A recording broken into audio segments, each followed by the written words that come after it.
November 1942. An armada of 200 British and American ships appears off the coast of North Africa. Operation Torch is about to begin.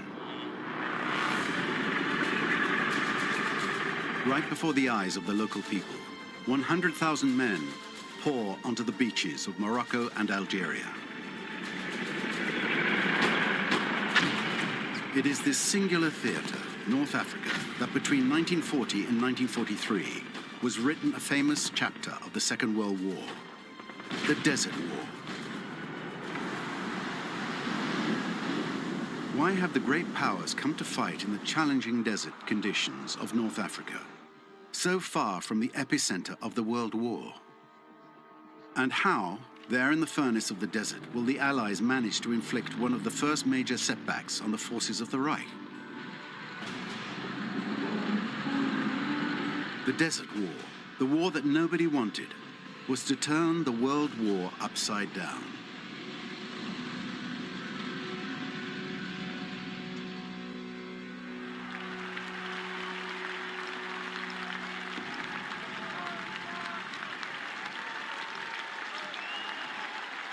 It all begins with a big gamble by a little dictator who dreams of greatness, Benito Mussolini.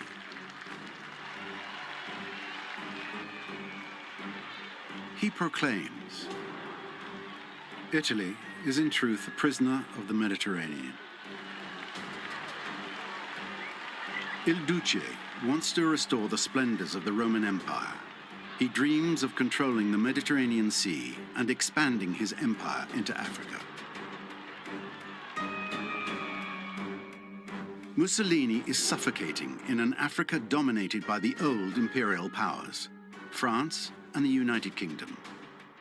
The modesty of his own empire is a very sore point.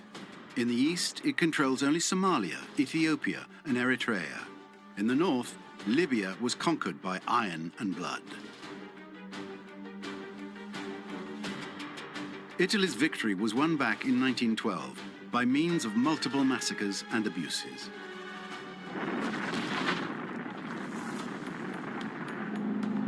In summer 1940, World War II sets Europe on fire.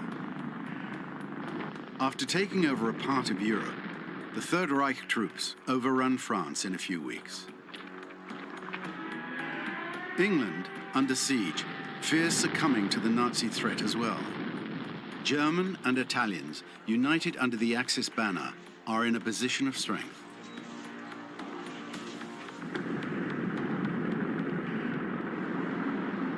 It's a chance that Il Duce doesn't intend to pass up on. He wants to see the old colonial powers that dominate Africa driven out. Italy's time has come.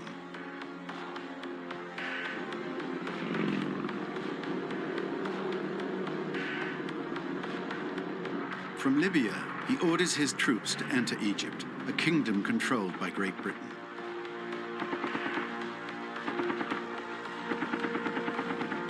A force of 80,000 men advances about 60 miles into Egyptian territory. The Italian generals are hesitant. In their eyes, their army is under-equipped and not ready for such an adventure.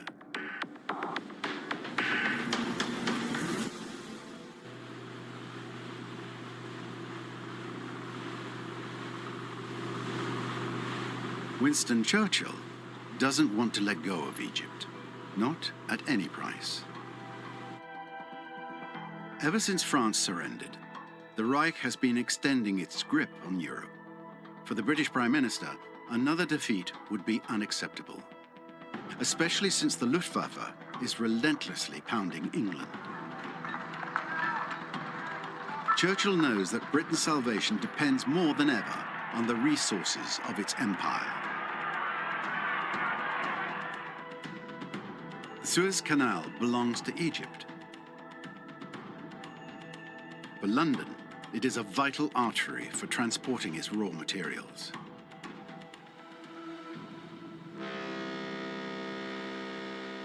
For Churchill, it's a very serious situation.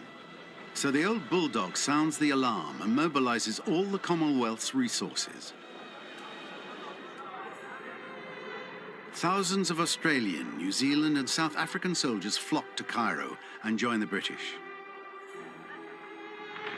These men left their families and their jobs to come and fight in the desert sands.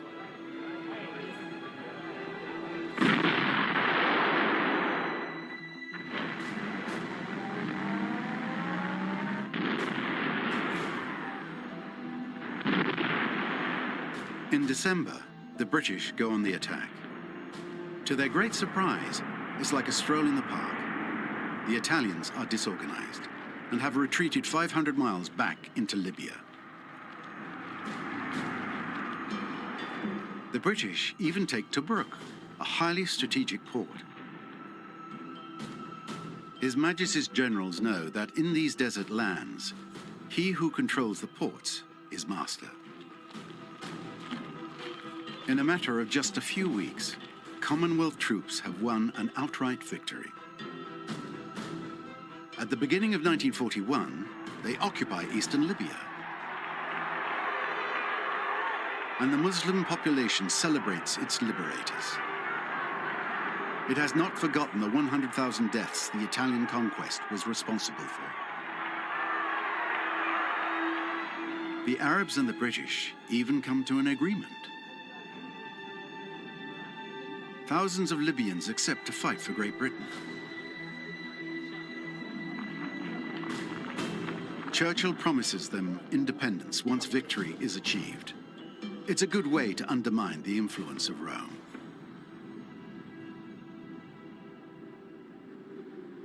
Il Duce was yearning for glory, but now reaps nothing but shameful defeat. He leaves 400 tanks and 130,000 prisoners behind on the battlefield. Mussolini wanted to impose his law in Africa. Now he has to call for help.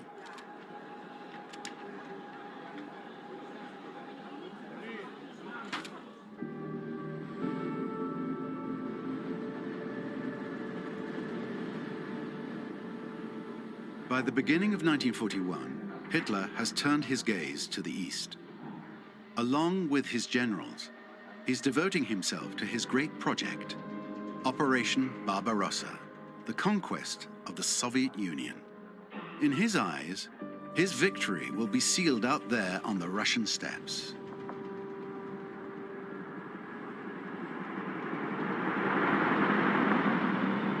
Mussolini, devastated, knows that his timing is not good.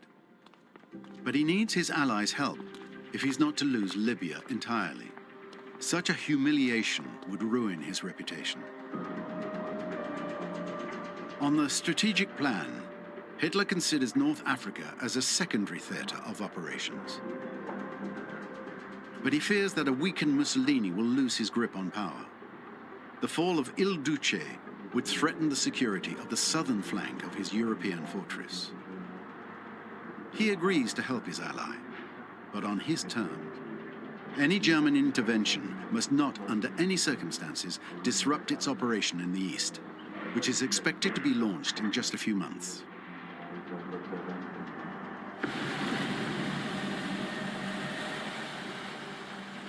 The Führer sends only a small expeditionary force to Mussolini's rescue. The Afrika Korps has only 45,000 men and 174 tanks.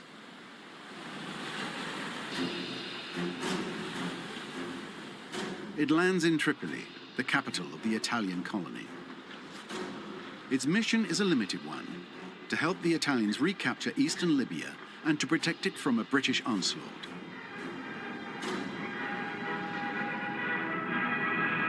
But the real game changer is having General Rommel at the head of those troops. At 49, Rommel is young for a general, but he's the Führer's favorite.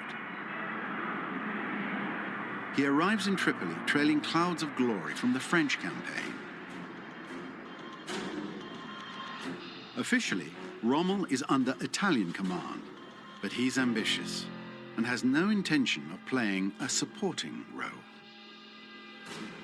In Africa, Rommel dreams of glory, even if it means disobeying his superiors.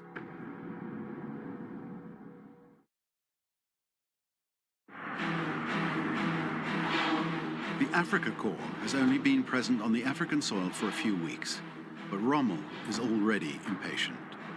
On March 24, 1941, without even warning either Rome or Berlin, he suddenly launches an attack eastward. His intentions are clear. My first objective, he says, is the recapture of eastern Libya, my second, northern Egypt and the Suez Canal. It's a grand plan. From the land of the pharaohs, he can head for Baku in the Caucasus and get his hands on the precious oil resources. Then he can rendezvous with the Wehrmacht troops to strike at Russia. It's pure megalomania, and far from anything his leaders are expecting of him. But his troops are all for it. For the Afrika Korps is partly made up of volunteers, all of them deeply committed to the Reich.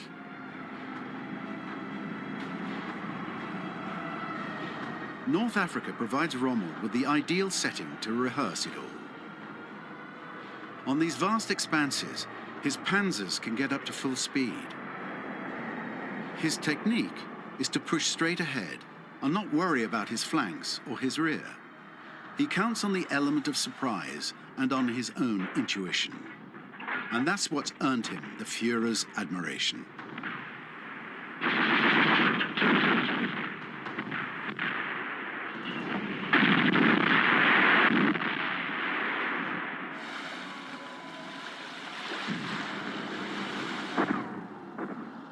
Rommel's sudden offensive comes as a shock to the British.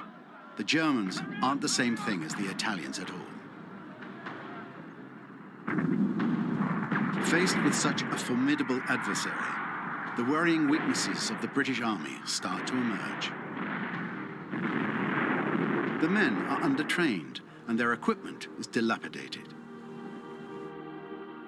As the British Dr. James Graham observes, the Afrika Korps is wreaking havoc. It was a blitz. We were devoured. The whole area was marked by smoking remains. Bodies scattered around, some living, some not. Our principal task was to relieve suffering. There was little room for sentiment. Interment being carried out near the fatal spot by a man's comrades, enemy permitting.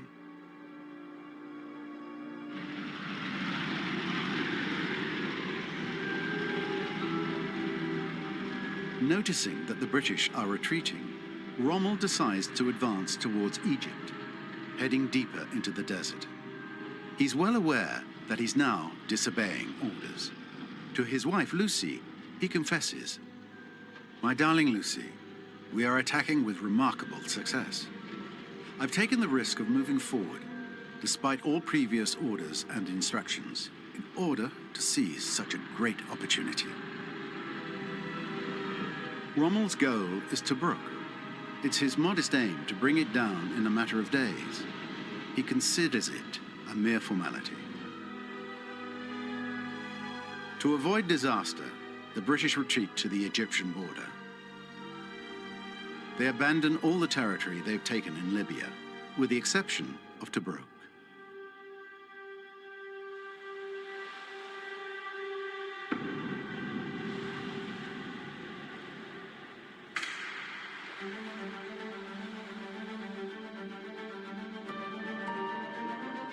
Tobruk is defended by 25,000 Commonwealth soldiers. Their supplies arrive by sea. The British will never leave this deep water port to Rommel. If it were to fall into his hands, he'd use it to supply his own troops, which would allow them to advance into Egypt.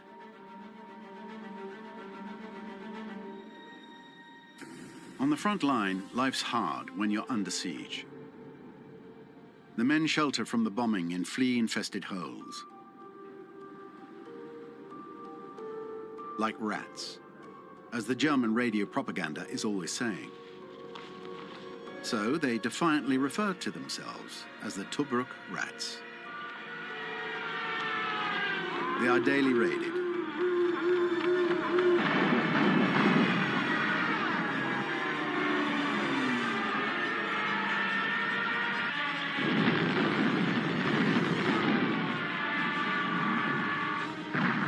For the time being, Tobruk's still holding on.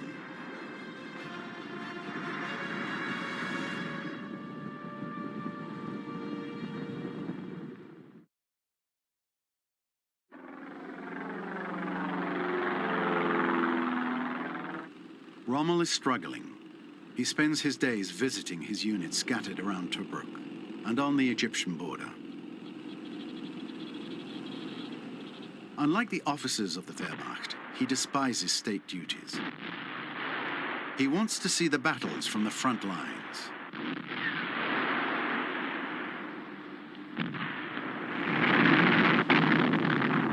And tirelessly keeps ordering his men to break through, whatever the cost. German Lieutenant Robert Witzke is fighting on the front line. He writes to his wife, "Dear Inge, every day there are attacks.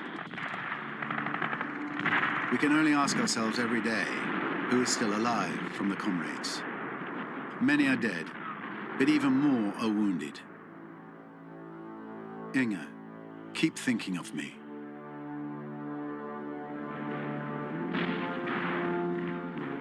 After a 15-day siege, Rommel has consumed an astronomical amount of ammunition, and the fuel is about to run out. It doesn't matter. To a battalion of machine guns, he declares, "We will be in Cairo in 8 days from now. Pass the word around."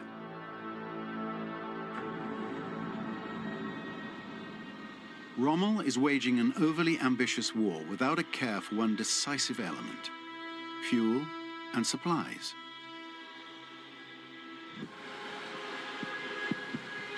Yet delivering the 53,000 tons of monthly supplies that his relentless attacks require is a daunting task, because the Axis supply lines are long and dangerous.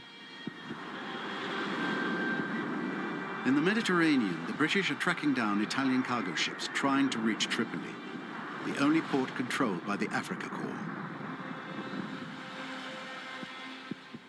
All the same, 80% of supplies are still getting through.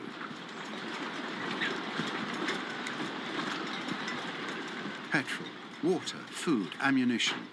Every day, once unloaded, the supplies have to reach the front. It's quite a challenge.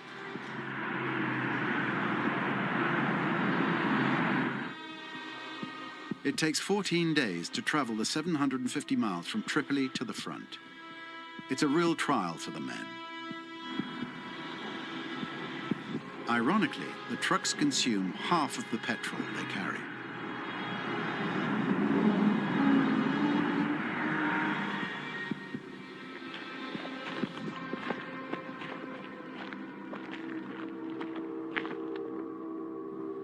Rommel is impatient with all these logistical constraints. He exhausts his troops and fails to take Tobruk. His attitude costs the lives of 53 officers and 1,200 men.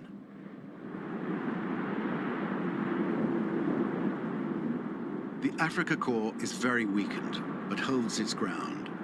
It's far from its bases, though, and difficult to refuel. It is dangerously exposed.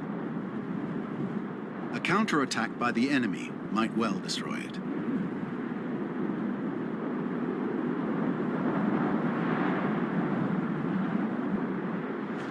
The Kamsin, the burning wind that can blow for long days at a time, heralds the beginning of the strong heat.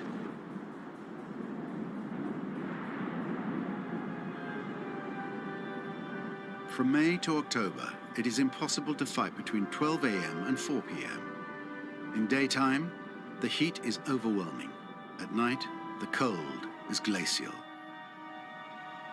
Lieutenant Witzke survived the hell of Tobruk, and now he's facing fresh ordeals. In June 1941, he confides to his wife. Hot is not the word. For the past 10 days, we've had 58 to 60 degrees in the sun. I've already lost 20 pounds. If they don't get us out of here, it'll drive us all mad. The biggest problem was water, laments another soldier. Drinking, always drinking. That was the be-all and end-all of our desert existence. The soldiers are also confronted with the scourge of the desert, the flies.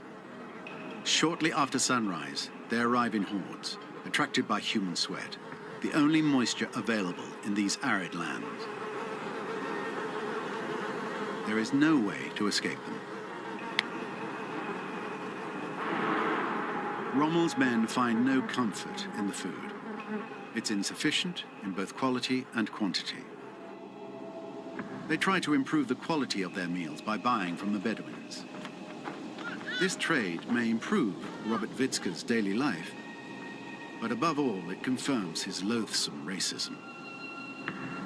These dogs are so wily that they ask a fortune for an egg. We all reckon they're spies.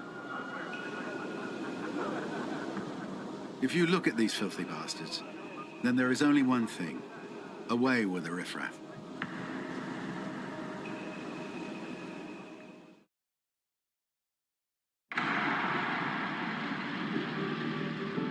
At the height of summer in the Libyan desert, the crushing heat immobilizes the armies.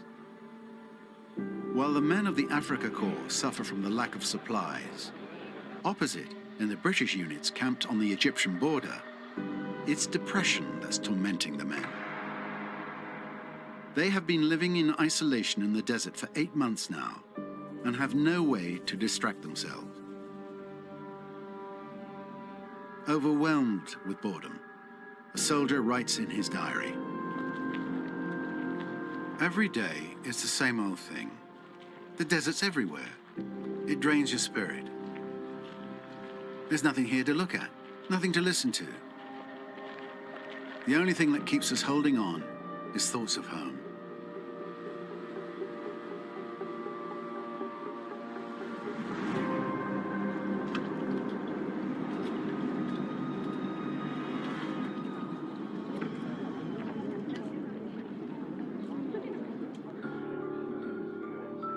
Churchill is exasperated. Everything suggests that his worn-out troops are incapable of beating Rommel. So the Prime Minister decides to send the reinforcements that have been called up over the months from all over the empire. From now on, North Africa has become a major theater of war. Indians, Africans, Maltese, Jews from Palestine, Mauritians. In the autumn of 1941, more than 150,000 men come to swell the British ranks. They are joined by the Free French.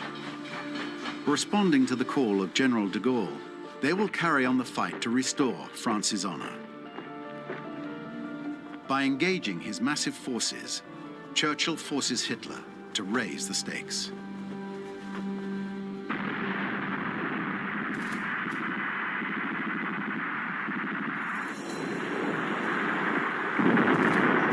Nearly 2,000 miles from the burning sands of Africa, the great offensive against the USSR is entering a decisive phase. At temperatures of -22 Fahrenheit, the Wehrmacht are trying to take Moscow. At the very moment when the East is taking up all his attention, however, Hitler decides to send reinforcements to his protégé. He can't afford to lose North Africa.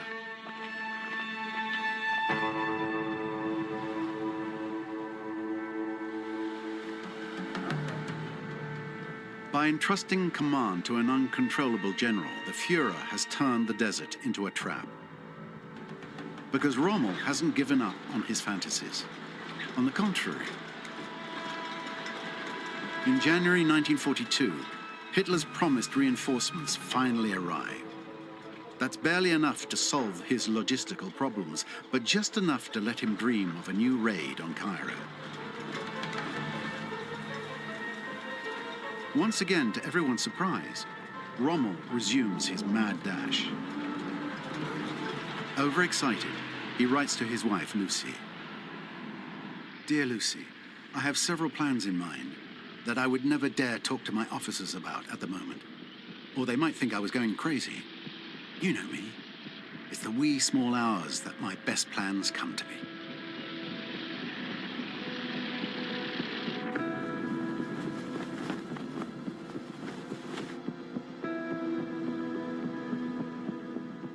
There is no guarantee that the British will be able to stop it. Their new general, Claude Auchinleck, has a clear superiority in both men and equipment.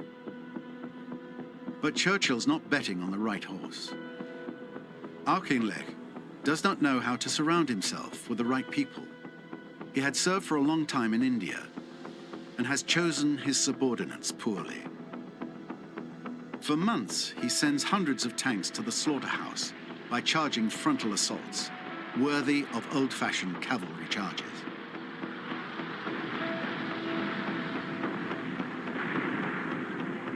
In May 1942, Rommel tries an unprecedented and very risky maneuver to put his enemy out of the game. He decides to bypass the defense line protecting Tobruk in order to catch him from behind and crush him. But in a remote area, he comes across an unexpected obstacle, Bir Hakeim.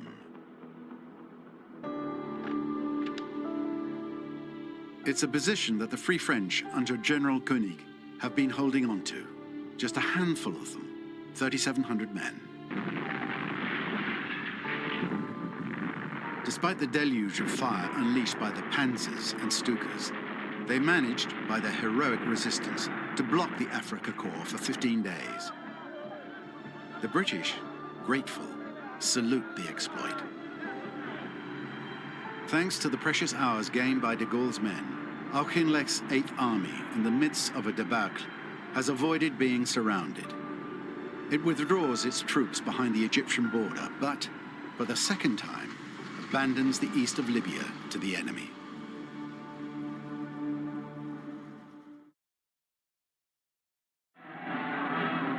Das ist Tobruk. Rommel has achieved his main objective, to capture the port of Tobruk.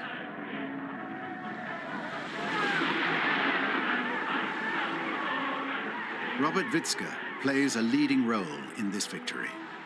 Our battalion, he exults, had once again the honorable task to form the lead. Jesus Christ, Tobruk is ours. It's still hard to believe. 2 days after his triumph, Robert Witzke is severely injured. He is evacuated to Germany. Marschall Rommel besichtigt Stellungen im Hafen der Stadt. Noch immer stehen dichte Rauchwolken über Tobruk. Marschall Rommel verhört... German war reporters followed Rommel's every step during the last phase of the battle. Their images give his exploit a global impact.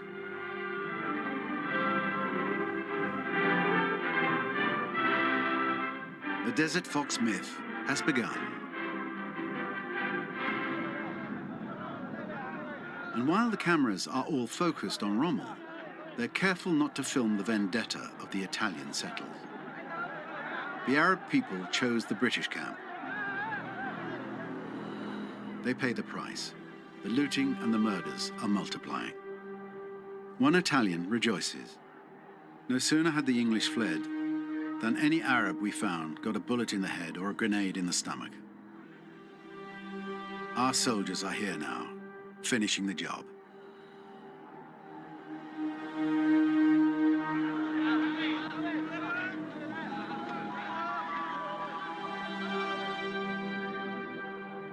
There's violence, too, against Libya's 30,000 Jews, whether they supported the British or not. Fascist racial laws have previously been applied only mildly to these Italian citizens. But military setbacks provoke a radicalization of the fascist regime. Il Duce decides to intern all the Jews in the region. Entire families are being arrested, loaded into trucks and dumped in concentration camps set up on the edge of the desert.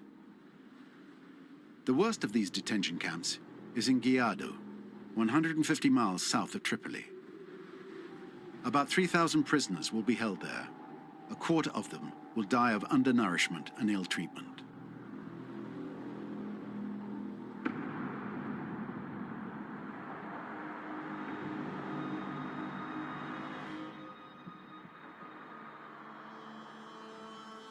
The disaster of Tobruk strikes Churchill as he meets Franklin Roosevelt at the White House. It is one of the heaviest blows I can recall during the war. Defeat is one thing, disgrace is another. Churchill's way of ruling is openly questioned. The British don't trust their Prime Minister to lead the war anymore.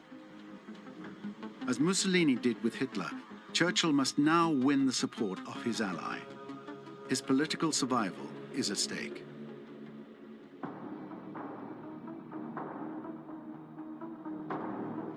In meeting after meeting, he harasses Roosevelt to help him annihilate the Africa Corps. His plan is to land in North Africa.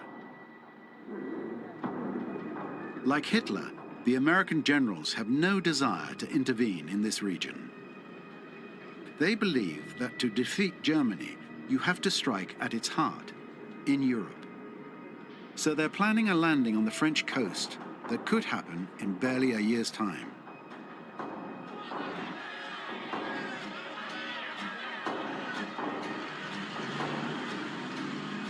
To convince his host, Churchill insists that it would be harmful to remain inactive for a year, with public opinion in the US impatient and hungry for victories. It's an argument that doesn't leave the American president indifferent. And it's true that he is soon to face elections.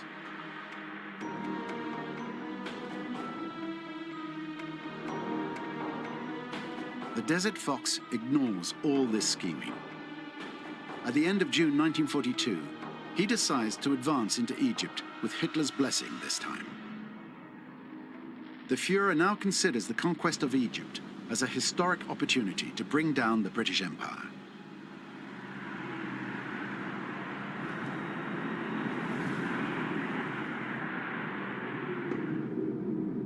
El Alamein is a small railway station on the Egyptian coast. Nobody could guess this lost place will soon go down in history. Yet this is where the British will change the course of the war.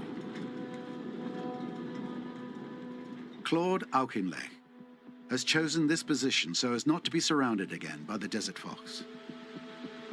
It has impassable obstacles on every side. The sea to the north, a vast area of soft sand to the south. In July 1942, Rommel launches what he hopes will be a decisive offensive at El Alamein.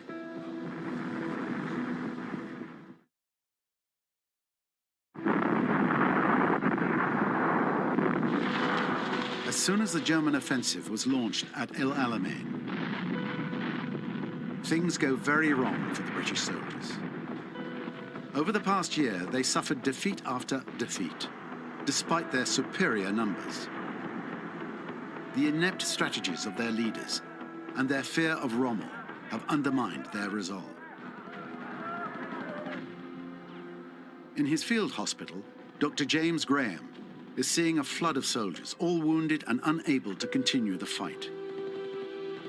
He discovers that some would rather mutilate themselves than go back to the front line. The tricks used was to break up a rifle cartridge and swallow the explosive, a poison for the liver. After a few weeks in hospital, there's a chance you might get a non-combatant job.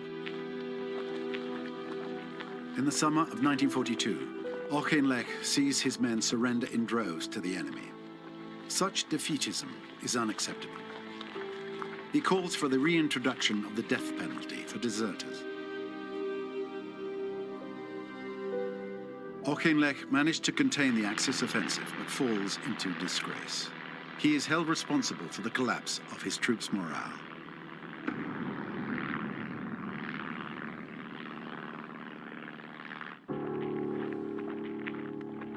Devoured by anxiety, Winston Churchill rushes to Cairo in early August.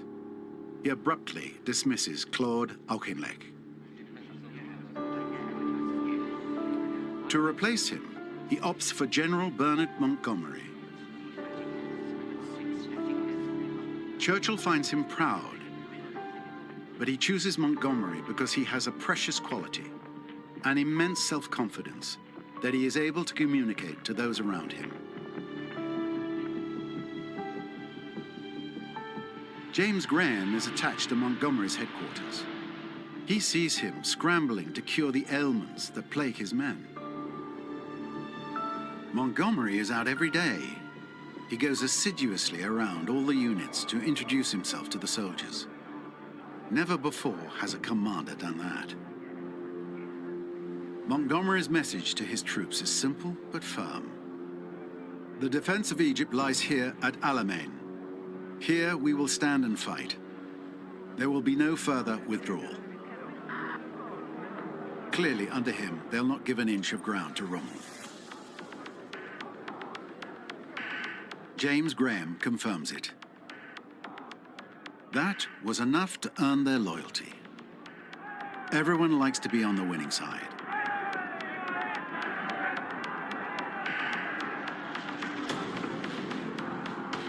Strategically, Montgomery is the absolute opposite of Rommel. The British strategist, for his part, likes to prepare his plans meticulously.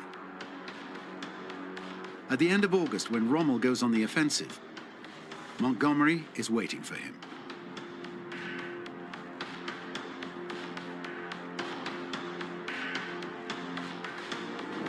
Rather than gamble on an unlikely decisive battle, Montgomery decides to wear his opponent out.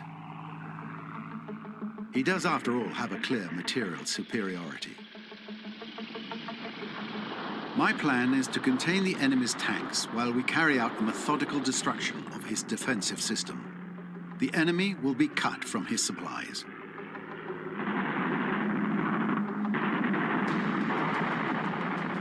Montgomery's target is Rommel's weak point, his petrol supply convoys. Werner Morg drives a supply truck for the Afrika Korps. He suffers another air attack that will mark him for the rest of his life. The attack only lasted a few moments. I'm pretty messed up.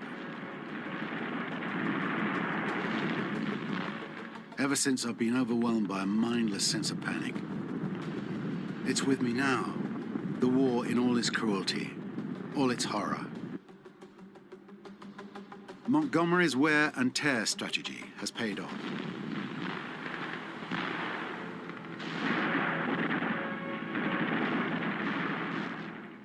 After a month of fighting, the Afrika Korps has only a few days of fuel left. On October 27, 1942, the Desert Fox is finally done for.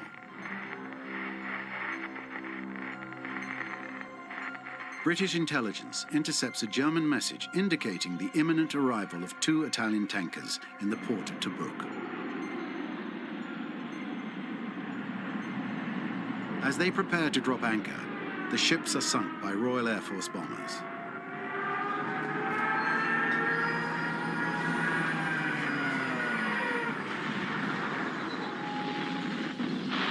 So, due to a lack of fuel, Rommel can simply no longer afford to act.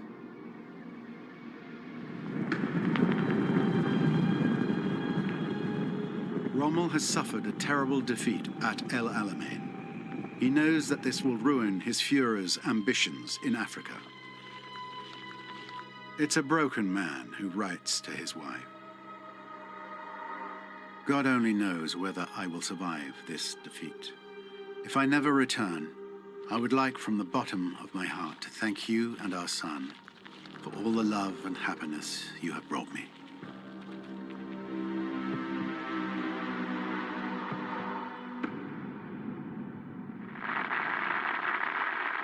The victory at El Alamein marks a turning point in World War II. Rommel's army has been defeated. The British Prime Minister doesn't hide his pleasure. This is not the end. It is not even the beginning of the end. But it is perhaps the end of the beginning.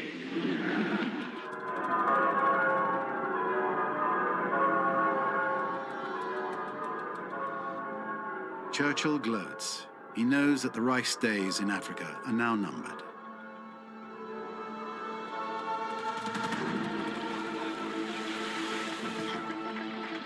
American troops have just disembarked in North Africa. On the beaches of Morocco and Algeria, two French colonies. Despite opposition from his staff, Roosevelt yields to Churchill. The US president wants to win the midterm elections. He has promised his public an easy victory on the African continent. Initially scheduled to last 6 weeks, Operation Torch, the epilogue of the Desert War, will in fact last for 6 long months. The British and American forces and Montgomery's army have planned to meet up in Tunisia. It's an ideal springboard to hit Europe. A project Hitler wants to prevent by all means. The Führer had hesitated to support the Afrika Korps. He now sends heavy reinforcements to Tunisia and even transfers some of the Luftwaffe bombers from the Russian front.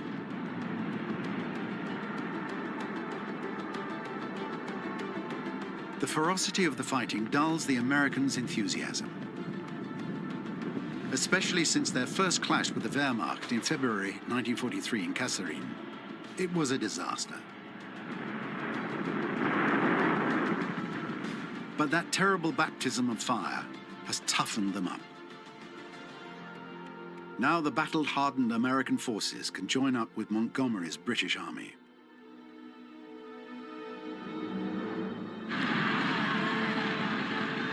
With overwhelming superiority now, the British and Americans launch their final offensive in central Tunisia. The British enter Tunis, while the Americans enter Desert. The Axis troops, crammed into their final refuge, surrender unconditionally. The Allies take 275,000 prisoners, far more than the 90,000 men taken at the fall of Stalingrad. These thousands of soldiers won't now be able to repel the Allies at the Normandy landing.